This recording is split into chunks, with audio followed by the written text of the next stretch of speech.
Kita lanjutkan misi kita. Kita masih akan membantu para pejuang skripsi dengan mereview dan memberi masukan proposal skripsi yang sudah dikirimkan ke email saya. Kita intro dulu.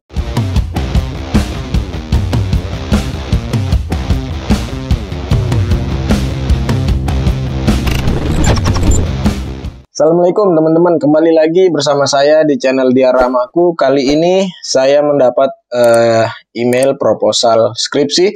Sudah saya baca sedikit dan ini perbaikannya hanya sedikit ya. Semoga nanti bisa membantu teman kita ini dalam menyelesaikan skripsinya. Kita langsung aja. Oke, judulnya Peranan Majelis Taklim dalam Pembentukan Akhlakul Karimah pada Remaja. Warga Srengseng Sawah, Jakarta Selatan. Oke. Ya, ini bagus judulnya nih. Ini perlu. Kita langsung lihat latar belakangnya. Tapi ini jenisnya kualitatif ya. Kalau kita lihat dari judulnya, ini sudah kualitatif. Kita langsung lihat latar belakang, nggak usah lama-lama. Peran Majelis Taklim dalam pembentukan akhlak para remaja. Latar belakangnya ya, langsung aja. Tadi saya sudah baca latar belakangnya. Dan ini masih banyak yang kurang latar belakangnya. Ini cuma 2 halaman. Sebenarnya bukan masalah halamannya, tapi masalah isinya. Coba kita lihat ya isi dari latar belakangnya. Ini mengungkapkan fenomena di zaman sekarang. Banyaknya penyimpangan perilaku dari para remaja gitu ya. Tindakan tidak sopan, tawuran, tidak sopan terhadap orang tua dan guru, dan penyimpangan lainnya gitu kan. Itu merupakan suatu problem dan bla bla bla. Ini fenomena, paparan fenomenanya. Lalu di sini Majelis Taklim merupakan salah satu solusi. Nah, di sini yang pertama di sini. Jadi yang dibahas di paragraf pertama, di kalimat terakhir di paragraf pertama, yang menjadi nilai minus sebagai tuntutan generasi penerus kepemimpinan bangsa. Jadi fenomena perilaku remaja tadi itu menjadi nilai minus generasi sekarang gitu kan. Nah, di sini langsung paragraf kedua langsung masuk ke Majelis Taklim. Nah, ini nggak nyambung gitu ya. Kalau misalnya mau masukin Majelis Taklim, mau membahas tentang Majelis Taklim, bahas dulu sambungannya, jembatan dari kalimat terakhir ini gitu. Bahas dulu nih jembatannya supaya masuk langsung Majelis Taklim. Misal contoh aja ya. Jadi misalnya salah satu cara atau beberapa cara untuk memperbaiki perilaku para remaja misalnya dengan berbagai cara, misal contoh 1, 2, 3 apa. Nah, salah satunya Majelis Taklim gitu ya. Mungkin orang Islam, sebagai orang Islam, salah satunya adalah melalui Majelis Taklim. Barulah dibahas Majelis Taklim ini gitu. Oke? Nah, ini udah benar, udah ada sumbernya. Cuman penyambungnya tadi antar paragraf belum ya. Majelis Taklim merupakan satu lembaga. Oke, ini udah karena udah masuk Majelis Taklim dan latar belakangnya udah habis. Mana lagi latar belakangnya? Ayo. Ya, seperti selalu saya bilang dalam review skripsi yang di bawah-bawah, video yang sebelum-sebelumnya ya. Jadi isi latar belakang itu komposisinya ada kajian teoritis dan kajian empiris, atau bisa dibalik, kajian empiris dan kajian teoritis.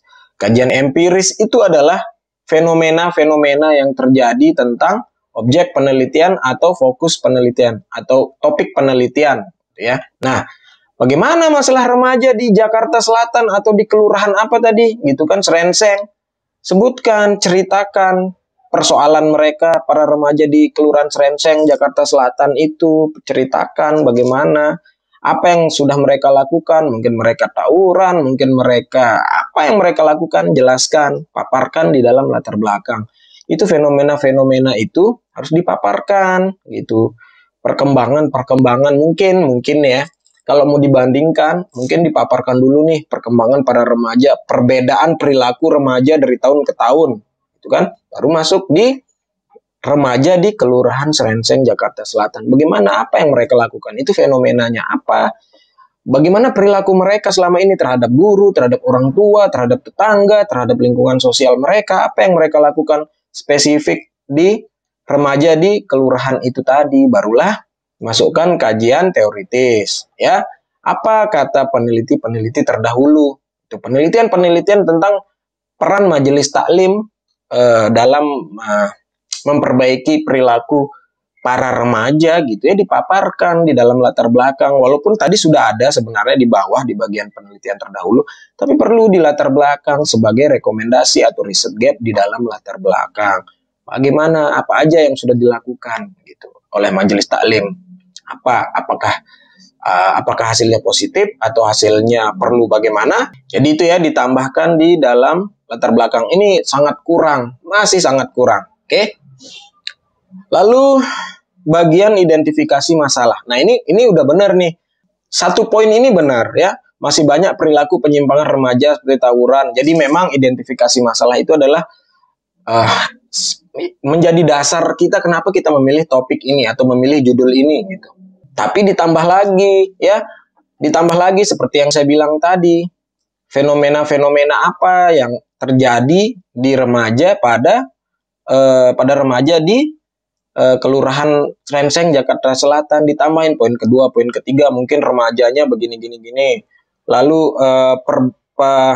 Lalu terjadi perubahan perilaku dari tahun ke tahun, misalnya remaja umur segini lebih begini di kelurahan itu, ya dimasukkan di dalam poin-poin di dalam identifikasi masalah ini, tambahlah 5-6 poin lah. Baru setelah itu, setelah kamu temukan berbagai masalah yang menjadi alasan kamu, yang mendasari kamu memilih topik ini atau judul ini, barulah disusun di dalam latar belakang seperti yang saya bilang tadi. Oke.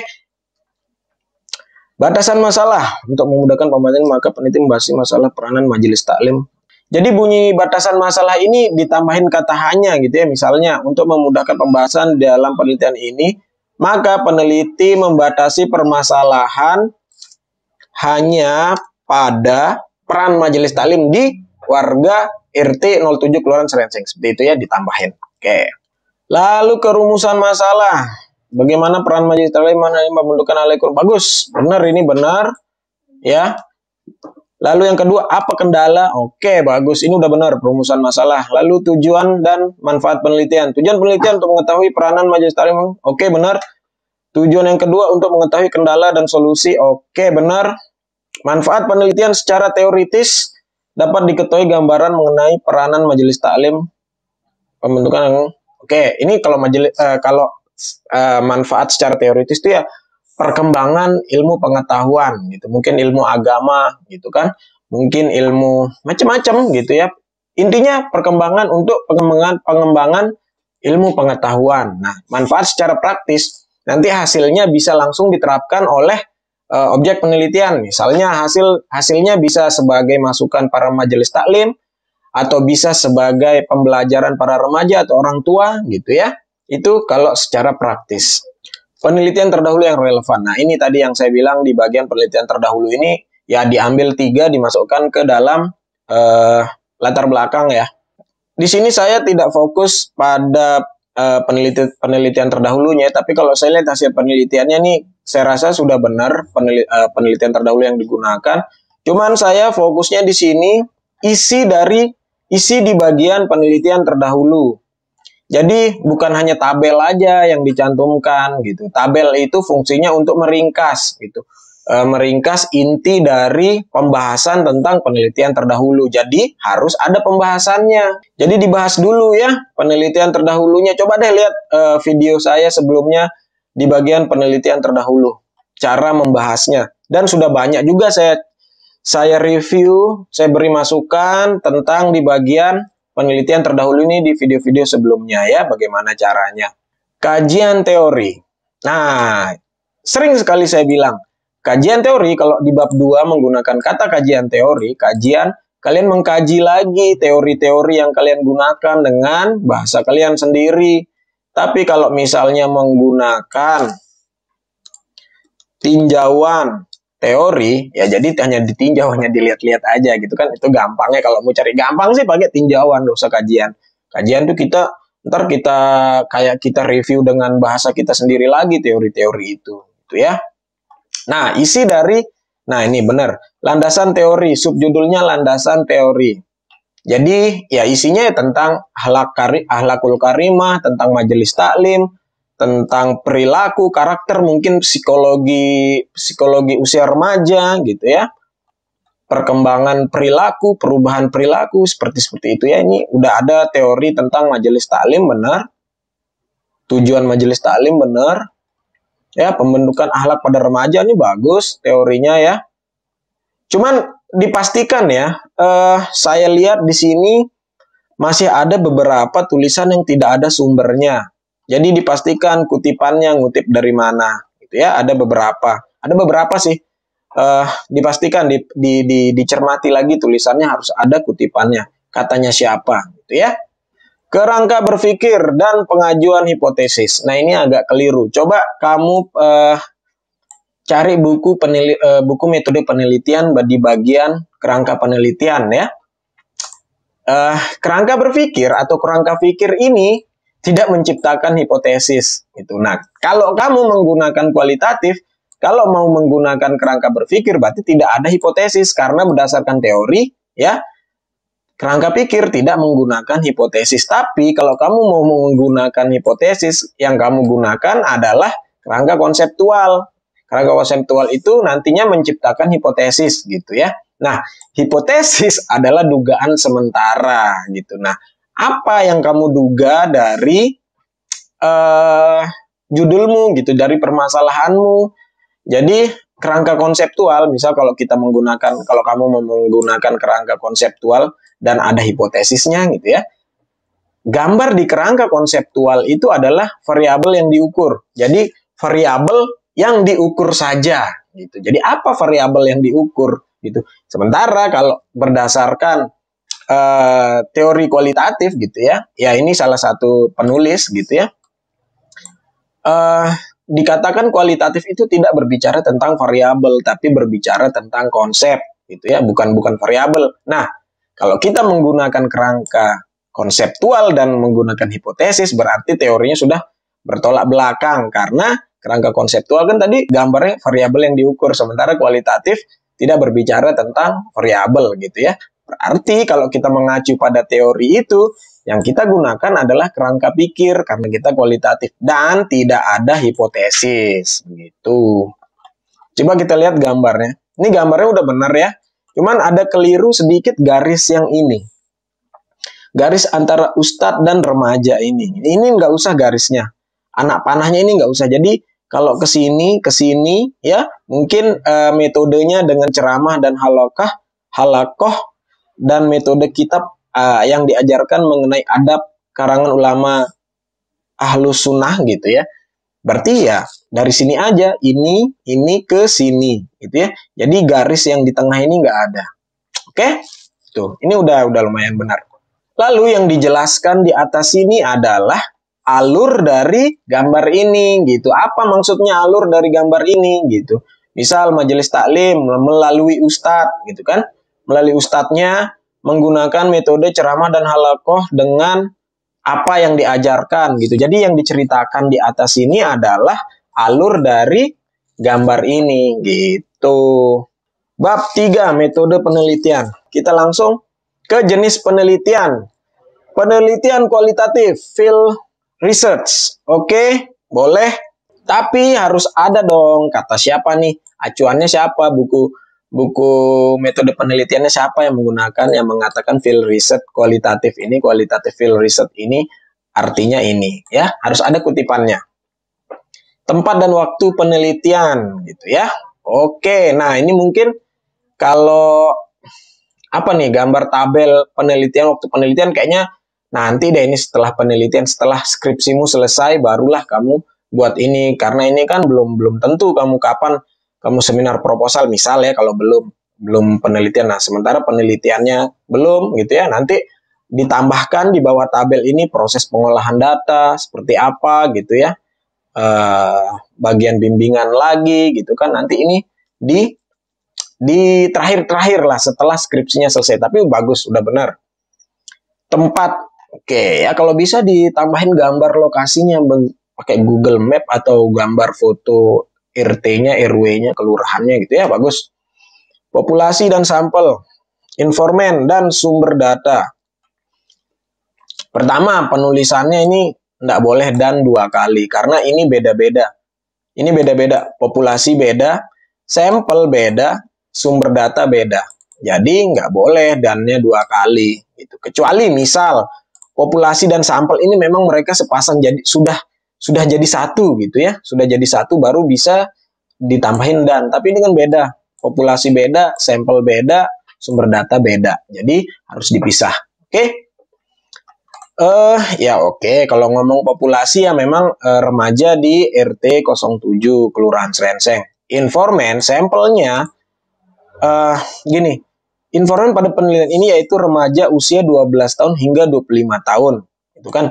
Tapi bagaimana cara kamu menentukan nanti siapa yang menjadi informan? Ya kan, kalau kita ngomong informan berarti sumber data utamamu adalah wawancara, gitu ya.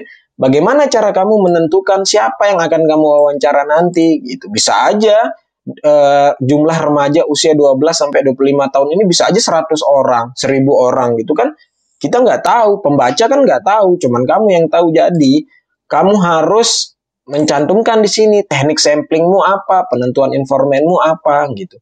Bagaimana cara kamu menentukan informan, berapa orang yang kamu wawancara itu bagaimana cara kamu menentukan. Itu teknik sampling namanya. Ini belum ada di sini belum ada teknik sampling. Teknik pengumpulan data. Oke, observasi. Metode dengan mengadakan pengamatan terhadap aktivitas yang sedang berlangsung. Boleh. Observasi dilakukan dengan mengamati secara langsung bagaimana peranan majelis taklim Kelurahan Srenseng. Oke. Setiap jadwal oke. Wawancara dalam penelitian ini merupakan wawancara tidak terstruktur yang merupakan wawancara yang leluasa di mana peneliti memakai pedoman wawancara yang sudah dibuat. Oke, wawancara tidak terstruktur ataupun terbuka kerap digunakan peneliti lebih mendalam. Oke, ya oke lah. Oke, bagus. Dokumentasinya, teknik pengumpulan informasi melalui dokumentasi mencari data-data yang dibutuhkan dengan cara menyelidiki benda-benda tertulis. Iya, benda-benda tertulis. Unik kata-katanya. Bagus. Teknik analisis data. Kita dalam analisis kualitas dilakukan secara interaktif dalam betul. Oke, tahapnya betul. Oke, betul. Sip. Nah, udah habis. Yang kurang adalah teknik teknik keabsahan data, atau kalau mau pakai judul lain teknik triangulasi. Ini apa? Ini untuk memberitahu pembaca kalau data dalam penelitianmu ini sudah kredibel, sudah valid, sudah bisa dipercaya. Gitu. Jadi bagaimana cara kamu menguji teknik keabsahan datamu? Ya kan, misal contoh wawancara. Bagaimana cara kamu menguji kebenaran data atau kebenaran informasi yang disampaikan oleh informanmu? Gitu. Jadi harus benar, itu kan? Makanya tadi butuh teknik sampling, gitu ya. Atau bisa juga kalau mau pakai judul yang lain selain teknik keabsahan data, gunakan teknik triangulasi. Ya ini yang belum ada. Oke, sampai situ dulu. Semoga cepat diperbaiki atau cepat selesailah skripsinya pokoknya. Sukses terus, kita ketemu lagi di video selanjutnya. Assalamualaikum.